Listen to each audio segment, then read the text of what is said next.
Hello everyone, অঞ্জলি private ITI YouTube চ্যানেলে সকলকে স্বাগত। সবাই কেমন আছো? আশা করি সবাই ভালো আছো। আইটিআই কমপ্লিট বা পড়াশোনা কমপ্লিট করার পর যে কোনো ছাত্রছাত্রীর মূল লক্ষ্য হলো একটি ভালো চাকরি পাওয়া বা জব পাওয়া। ভালো চাকরি বা জব পেতে হলে যে কোনো ছাত্রছাত্রীকে একটি ভাইবা বোর্ড বা ইন্টারভিউ বোর্ডের সম্মুখীন হতে হয়। ইন্টারভিউ বা ভাইবা আয়োজন করা হয় চাকরি প্রার্থীদের জন্য, কারণ ইন্টারভিউ বা ভাইবা বোর্ডের মূল লক্ষ্য হলো সঠিক এবং দক্ষ ব্যক্তি নিয়োগ করা। তাই তোমরা যদি একটু ভালো করে প্রস্তুতি নিয়ে যাও তাহলে একটি ভালো জব বা একটি ভালো চাকরি কিন্তু তোমরা পেয়ে যাবে। আজকের ভিডিওতে আমি এমন 5টা কমন প্রশ্ন নিয়ে আলোচনা করব যে এই 5টা কমন প্রশ্ন যে কোনো ইন্টারভিউ বোর্ড বা ভাইবা বোর্ডে কিন্তু এই 5টা কমন প্রশ্ন করে থাকে। তাহলে শুরু করা যাক মূল ভিডিওতে যাওয়ার আগে ছোট্ট একটি অনুরোধ, তা এখনও এই অঞ্জলি প্রাইভেট আইটিআই ইউটিউব চ্যানেলটিকে সাবস্ক্রাইব করনি তারা অতি অবশ্যই এই অঞ্জলি প্রাইভেট আইটিআই ইউটিউব চ্যানেলটিকে সাবস্ক্রাইব করে পাশে থাকা বেল আইকনটি ক্লিক করে অল নোটিফিকেশনটি অন করে দেবে। যে কোনো ইন্টারভিউ বা ভাইবা বোর্ড প্রথম প্রশ্ন করে থাকে যে নিজের সম্পর্কে কিছু বলো।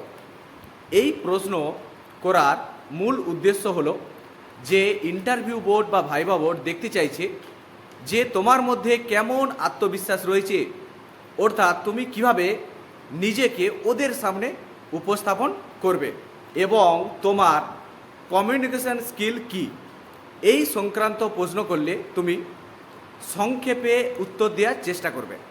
প্রথমত নিজের নাম, অ্যাড্রেস এবং এডুকেশন কোয়ালিফিকেশান সংক্ষেপে বলবে। এই কথা বলবে না যে তুমি কোন প্রাইমারি স্কুলে পড়েছো, তুমি কোন হাই স্কুলে পড়েছো বা কোথায় টিউশন পড়েছো, এই কথা কিন্তু কখনোই বলবে না। সর্বশেষে তুমি কোন ডিগ্রি অর্জন করেছো এবং পূর্ব কোনো প্রতিষ্ঠানে কাজ করার অভিজ্ঞতা যদি থাকে সেই অভিজ্ঞতার কথা তাদেরকে জানাবে। তাছাড়া নিজের ফ্যামিলি সংক্রান্ত কিছু বলতে পারো, যেমন তোমার বাবা কি করে, তোমরা কতজন ভাই বোন, এই ইত্যাদি সংক্রান্ত উত্তর সংক্ষেপে বলবে।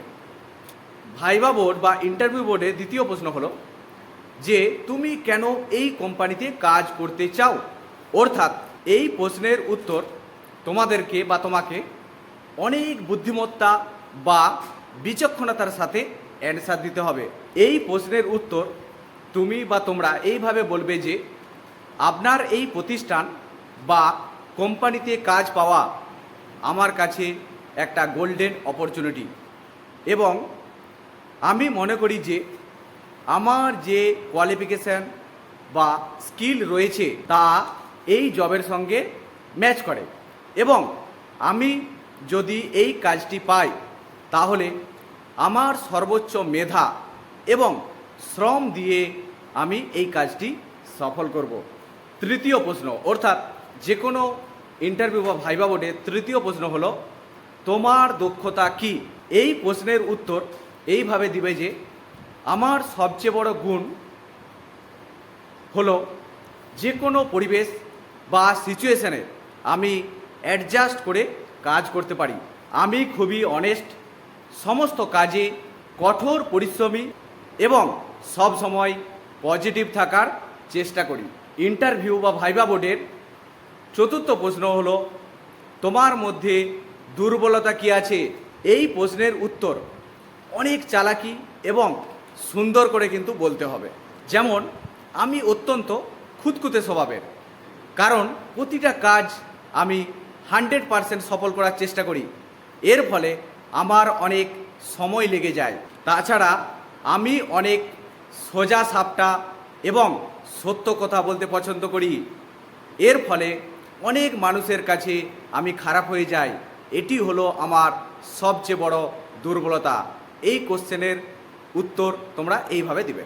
ইন্টারভিউ বা ভাইবা বোর্ডের 5 নম্বর প্রশ্ন হলো তুমি কেমন স্যালারি আশা করো।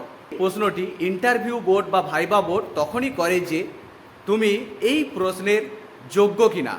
এই প্রশ্নের উত্তর তোমরা এইভাবে দিবে যে তোমরা যদি ফ্রেশার্স হয়ে থাকো তাহলে কখনোই বেতনের অ্যামাউন্ট বলবে না। তুমি বা তোমরা এইভাবে বলবে যে কোম্পানির যে রুল বা প্যাকেজ রয়েছে সেই রুল বা প্যাকেজে স্যালারিতে আমি সন্তুষ্ট। আর যদি তোমার মধ্যে পূর্বে কোনো কাজের এক্সপিরিয়েন্স বা অভিজ্ঞতা থেকে থাকে তাহলেও এইভাবেই বলবে যে কোম্পানির যে রুল বা প্যাকেজ রয়েছে সেই রুল বা প্যাকেজেই আমি সন্তুষ্ট, কিন্তু আমি আগে যে কোম্পানিতে কাজ করতাম সেই কোম্পানি আমাকে এই স্যালারি প্যাকেজ দিত। এর ফলে কী হবে, বর্তমান ইন্টারভিউ বা ভাইবা বোর্ডের সিদ্ধান্ত নিতে সুবিধা হবে যে তোমাকে কত স্যালারি প্যাকেজ দিলে তুমি এখানে বা এই কোম্পানিতে কাজ করতে পারবে। এই ছিল 5টা কমন প্রশ্ন। এই 5টা কমন প্রশ্ন তোমরা যদি ভালো করে জেনে যাও, প্রস্তুতি নিয়ে যাও, তাহলে যে কোনো ইন্টারভিউ বা ভাইবা বোর্ডে তোমরা কোয়ালিফাই করতে পারবে, অর্থাৎ সফল হতে পারবে। এই ভিডিওটি ভালো লাগলে লাইক, সাবস্ক্রাইব এবং শেয়ার করতে কিন্তু ভুলবে না। আর কোন লোকেশন থেকে ভিডিওটা দেখলে সেটা কিন্তু কমেন্ট করে জানাবে। আর ভিডিওটা কেমন লাগলো তাও কিন্তু কমেন্ট করে জানাবে। ধন্যবাদ, দেখা হবে পরের ভিডিওতে।